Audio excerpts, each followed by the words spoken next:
Il y a un village aujourd'hui qu'on appelle Savi. C'est là le marché avant, parce que l'histoire de l'esclavage a duré ici pendant 4 siècles. Donc, après le marché Savi, on a amené le marché à Ouidaville. C'est là, on appelle ça place des enchères, à Ouida, place Tchatcha. Donc, venez. À cette époque, quand tu rentres ici, il n'y a pas un port comme ça. Mais comme chaque pays a son comptoir ici à la plage, parce que les Européens ils ont installé à la plage. Et chaque pays a son comptoir. Ça veut dire que quand les esclaves rentrent ici, il n'y a plus de retour.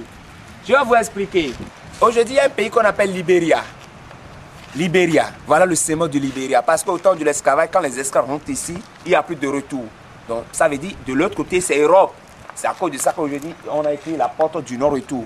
Ça veut dire à cette époque, quand tu rentres ici, il n'y a plus de retour. Donc au cours de... Lorsqu'il y a l'abolition ici en 1848, vous savez bien que l'histoire de l'esclavage, ça continue toujours aux États-Unis. Donc aux États-Unis, c'est en 1861. Mais les gens du Nord sont contents pour l'abolition.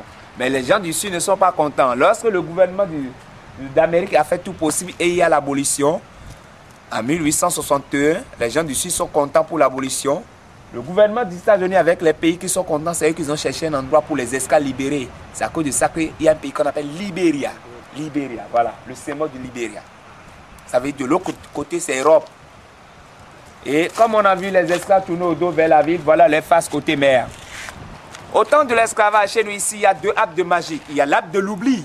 L'arbre de l'oubli, ça n'existe plus. C'est là où les esclaves, les hommes devaient faire 9 fois autour de cet arbre et les femmes 7 fois. Mais le deuxième arbre, ça fait plus de 3 siècles, ça existe jusqu'à présent. Arrivé là-bas, vous allez voir qu'il y a une statue, un homme et sa tête, c'est une arbre. Le monsieur qui a planté cet arbre, lui n'est pas content avec le roi après parce que on sait que nous aussi, nous sommes en complice à cause du tabac, à cause d'alcool, pour livrer notre propre frère. Donc celui-là, il est jaloux contre le roi. Maintenant, qu'est-ce qu'il faut faire? Il ne peut pas révolter contre le roi.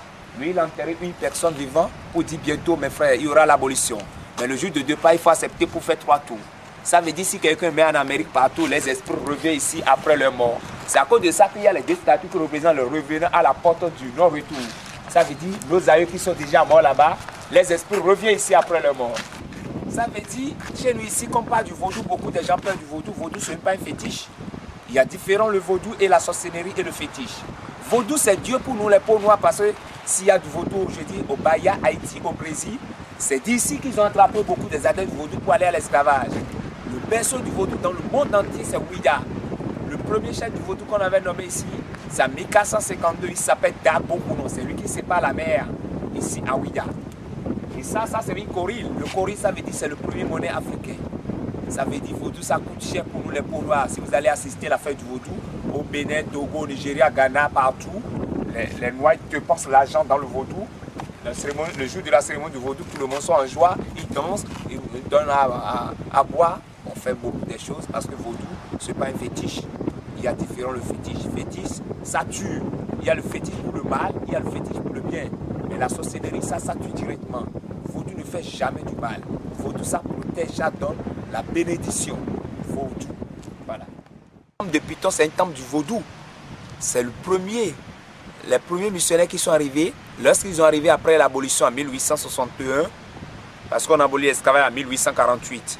En 1861, les premiers missionnaires catholiques sont arrivés ici. Ils sont au nom de 3. Il y a un Français, Hollandais, Italien. Les Français, lui, il est mort dans le bateau. Les 2 missionnaires qui sont arrivés ici, les Dahoméens, ils croient que c'est les mêmes éléments qui viennent chercher leurs frères. Ils voudraient tuer les 2 missionnaires, les prêtres. Les prêtres, ils ont couru pour aller au temple de Python.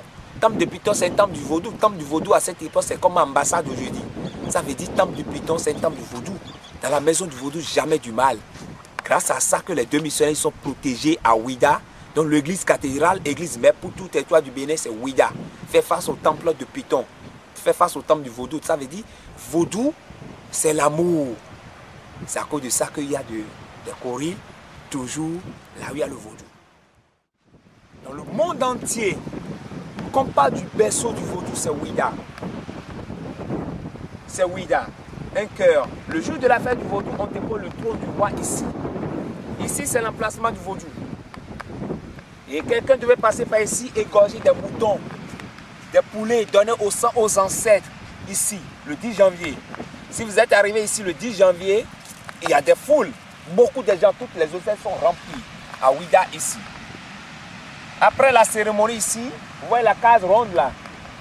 La case ronde là, c'est pour le chef suprême du Vaudou. Il y a 3 cases. Il y a 3 portes et il y a une petite case qui est à l'intérieur. Le chef suprême du Vaudou devait passer par ici pour faire la cérémonie dans la petite case. Après la cérémonie dans la petite case, ils sortent par la 3e porte. Et c'est là qu'ils approchent à la mer. Et c'est là qu'ils devaient faire une autre cérémonie à côté de la mer.